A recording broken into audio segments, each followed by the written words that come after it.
ជួបគ្នាម្ដងទៀតហើយថ្ងៃនេះខ្ញុំនឹងធ្វើការបង្ហាញរបៀបនៅក្នុងការលុបជាមួយនឹង page ដែលលើសនៅក្នុង Word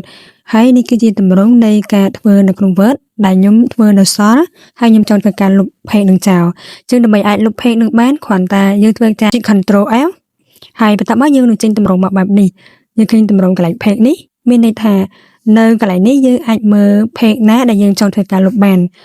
នៅចូលបង្ហាញមកទាំងអស់ប្រភេទខ្លះយើងធ្វើលេងចន្លោះកន្លែងហ្នឹងអញ្ចឹងយើងងាយស្រួលនៅក្នុងការមើលអញ្ចឹង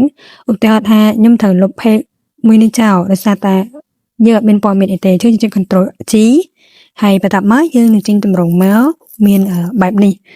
កន្លែងនេះមានន័យថាយើងគ្រាន់តែចុចដំណំភ្ជាប់ថាយើងចង់លុប page មួយណាអញ្ចឹងយើងចុចចឹងមក Drag ហើយសេពាក្យថា page ហើយ go to ហើយបន្ទាប់មកចុច close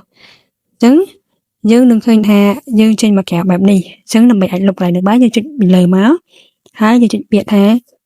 backspace នៅលើ keyboard របស់យើងអញ្ចឹងនឹងលុបព័ត៌មាននោះចោលហើយដល់សាររបស់ម្ដងទៀតចុចពាក្យថា go to ហើយចុច close